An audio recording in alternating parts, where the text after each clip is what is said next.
Done! We're done!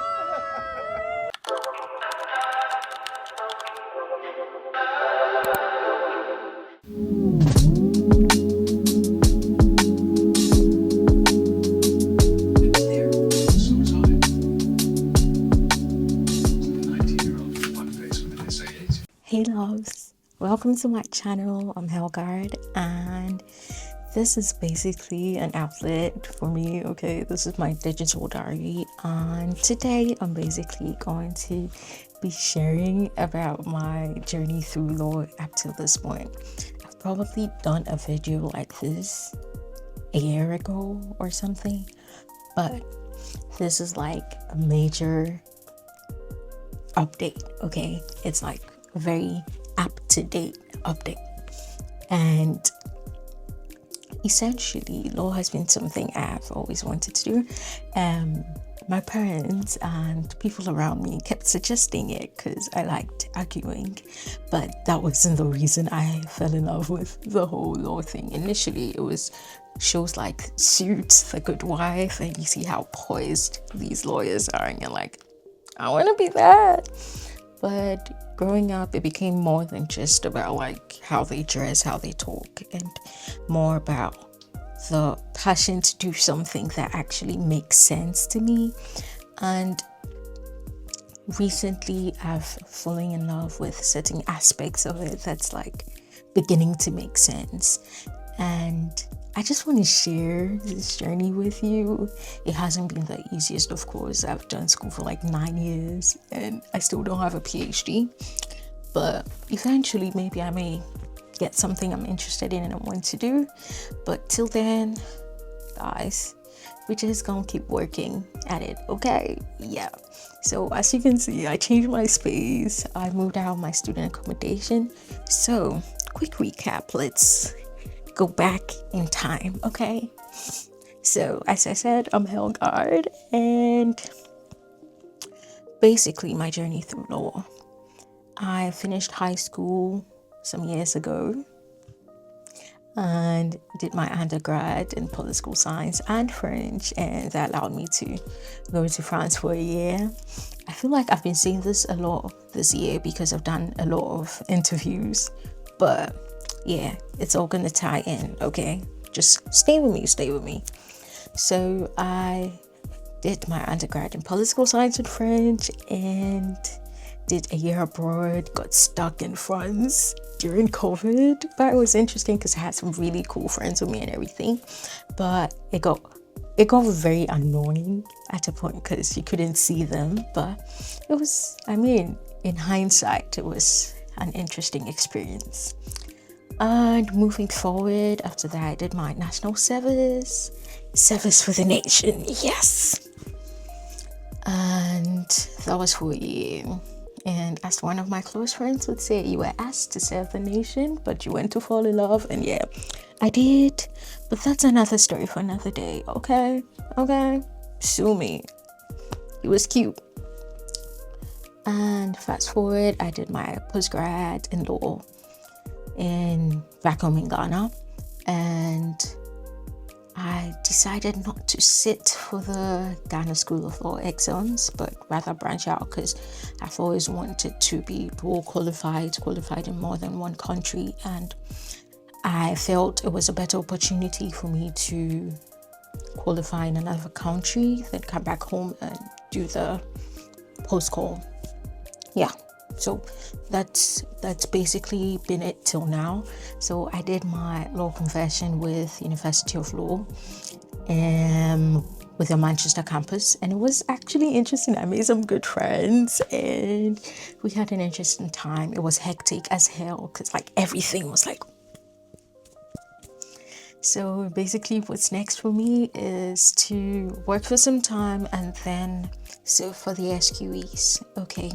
So I know there's been a lot of terms. If you aren't in the same sphere as I'm in, it's going to be a bit of a blur. So I'm going to try and break it down, especially with the law conversion bit, okay? Because we're currently entering like a new year, new phase where people are considering doing masters and everything. And see, listen, I'm going to be very honest. If you're from Ghana, Nigeria, wherever, and you want to qualify as a solicitor or as a barrister, right, in the UK, doing a master's is pointless in the beginning. You can do it after your qualification, but if you want it as a way to qualify, it's pointless, because according to the Solicitors Regulatory Authority, you just can't qualify with a master's. You would have to get your law conversion to get the courses done, right? So a qualifying law degree, and from what I see, a master's doesn't qualify as a qualifying law degree unless you do the law conversion in the master's form. That usually comes with either a dissertation or with the SQEs, that's per University of Law. So in choosing my courses, right, there were a lot of factors I had to consider. Like it came down to the color, the school colors, okay, because but I checked the SRA website, and basically there were a lot of options for me to choose from. So schools like BPP, University of Law, Oxford Brook University, and what I did was check reviews, okay, from Instagram, from YouTube, from Twitter, like now X. Check reviews, see what people say about these institutions, see the feedback they get, and also in correspondence with these schools, because back when I was applying, I was back home in Ghana. So if I need to do anything, I'm texting the school, I'm sending an email. How fast are they replying? Because I feel like that also speaks to how quick they would be to respond once you're on ground. So if they're able to get back to me on time, that's a plus for them, right? And I factored in pricing, I factored in locations, I factored in, like I said, response rates, reviews, and the duration of the course. I've been in school for quite a number of years, okay? I did 5 years and 3 years. I wasn't looking forward to doing a whole year with a dissertation and everything. No, the brain is tired, okay? And a girl's grown, she needs to make money. So I thought of all those things, and eventually was between BPP and University of Law. So what made me choose one over the other? The response rate, okay, that's the truth. And the color, University of Law has purple, so I went with University of Law. I know that sounds very vain, but the price point difference wasn't much to change anything for me. And the locations, they were in almost the same cities, so it didn't change anything either. So you can do your own research and figure out where you would want to position yourself, yeah? And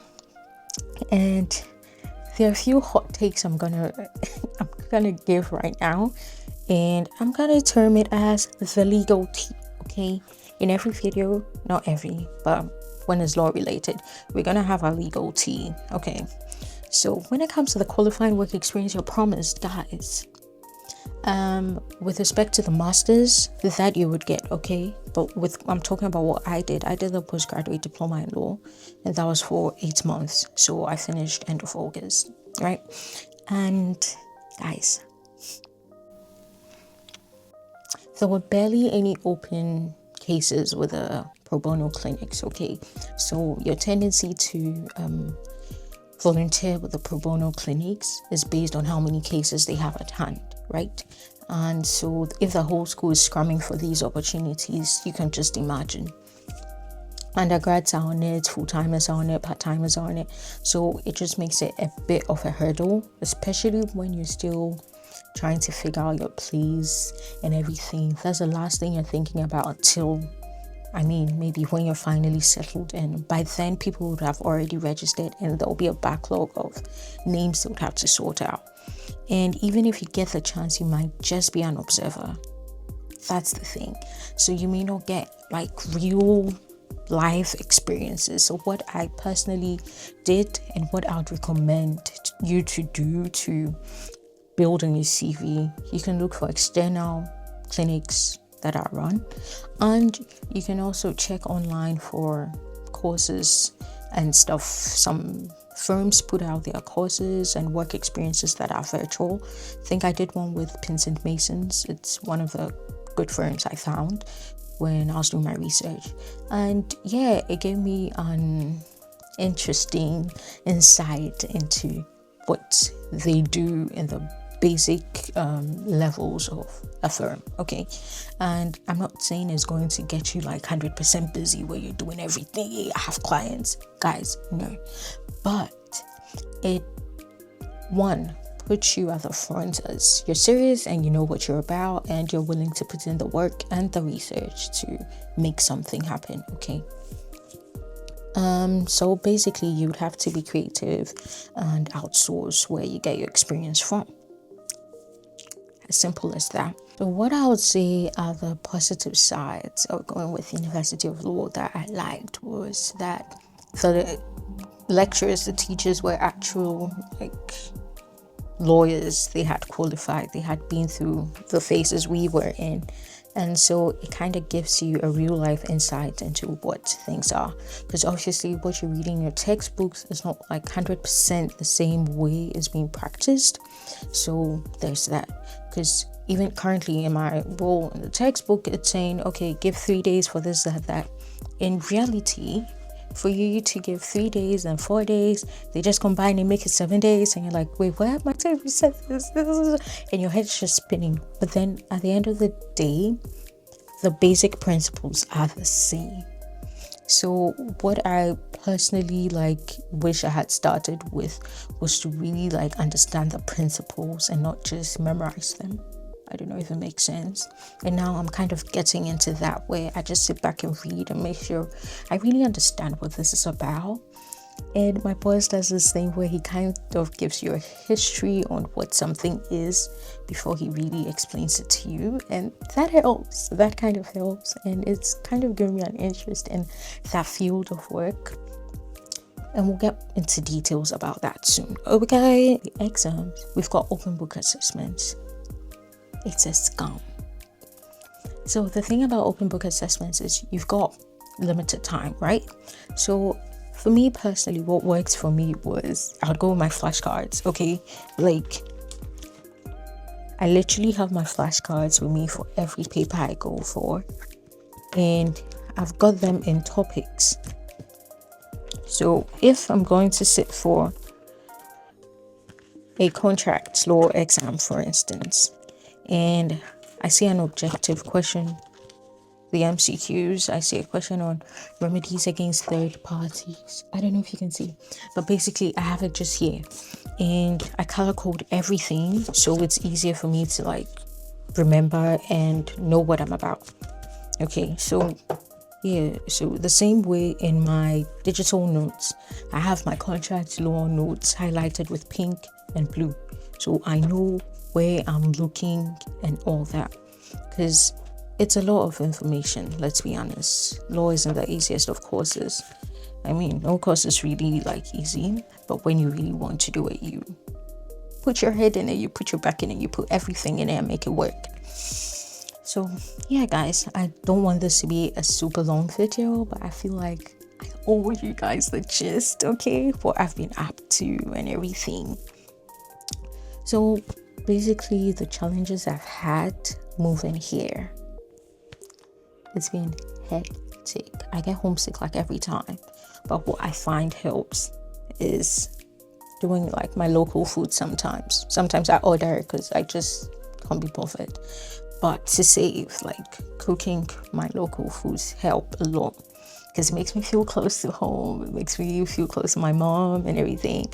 The days I would wake up and my mom has already set food up for me, and I'm like, oh, Mom, you love me, and the days where I'm just on campus and my dad would do a delivery, puts a delivery or something. I'm like, oh, guys, you spoil me too much. So now I kind of have to get into the rhythm of doing these things for myself, just to kind of make up for the fact that I don't get these done by these people anymore. Back home, I would easily go to the beach from time to time. Now, that's not the case. Which beach? Which weather? Oh, so depressing. But yeah, I'm trying to get into the rhythm of doing stuff I love, okay? Guys, there was a point I was literally working 7 days a week. I kid you not. Because I had my part-time job when I was in school at a point towards the end. Okay.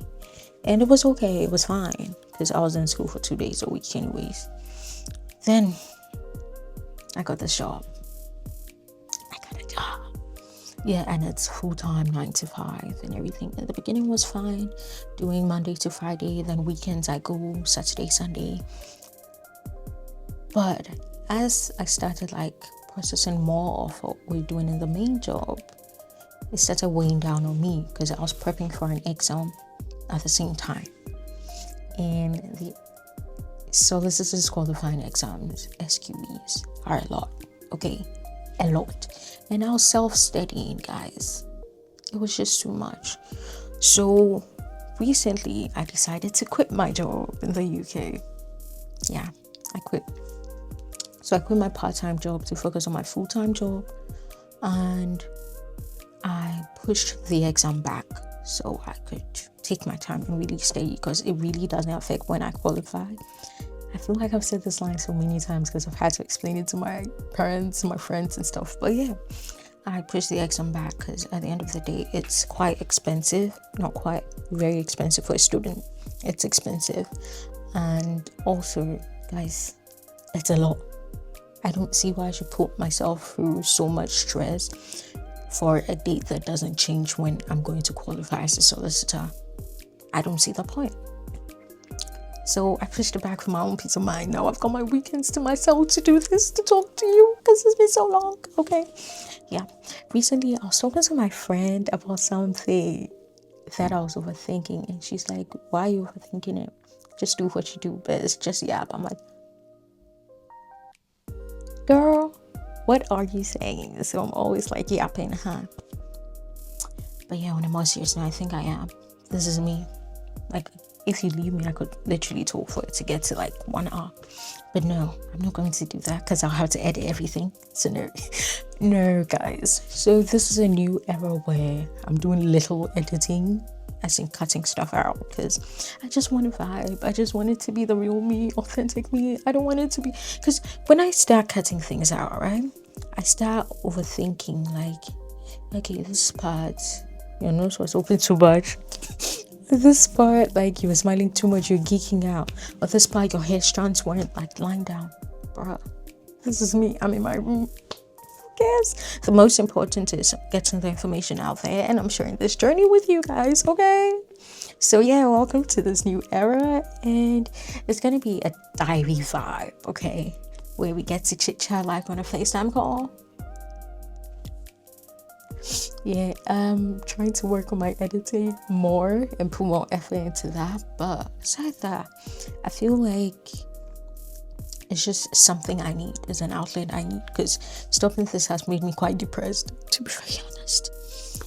Recently, I painted my room and I'm like, girl, you could do this? I mean, the top parts aren't painted. That's very reflective of my height. But aside that, I like the fact that it's beginning to feel like me, and the whole aesthetic and vibe go together. I mean, I put this shirt together and I've not fallen down. So yeah, guys, we're making progress. But that's just to say that I've loved this journey so far. It hasn't been easy at all. I won't even lie. The number of unfortunately emails I've gotten, unfortunately,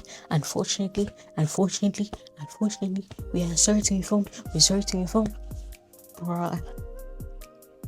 But the thing is, at a point I stopped making it get to me so much, because I had my eye on something where I'm working right now, and the strategy I used in the end worked for me by God's grace.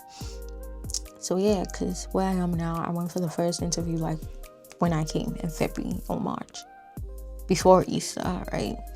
They needed someone to work full time, so it didn't work, but now it has worked by God's grace. And I'm going to be showing you snippets of that part too, because sometimes as young professionals we get so zoomed into the whole, I'm a young professional now, I'm at work now, so like, bruh, sometimes it can't be that deep. You have to make it less deep sometimes for it to make sense. So I'm just going to share that bit. And yeah, thanks for joining me today. It's been fun catching up. There's a whole lot that's happened, but for today, wait, hold up. I just remembered before I moved to this apartment. Let me show you something. So I left my old apartment, but before that, I went apartment hunting, and the kind of things I was seeing was very scary. Before I got this place, a friend of my dad had to step in to give me this place. But guys, no. This is why they say don't believe everything you see on the internet. So things I was seeing on the site, when I get there, drive all the way to that place, climb the stairs, go in. You can imagine the kind of horror-ish horror. I don't want to say horrible. I want to use horror. Horrific. Is that a word? I don't know. But guys, the kind of things I was seeing wasn't it. It wasn't it in the least bit. And there was no way I was going to pay certain amounts for that. I don't know if you get me. So apartment hunting was very draining. I think that's when I even stopped recording, because I'm like, see, there's nothing to record, Sha. I'll just embarrass these people and their businesses, so let me just not record. And yeah, now we're here in my purple room. So this is where I'm going to be doing most of my recording. And so I'll see you guys next week. Don't forget to comment, subscribe. See ya.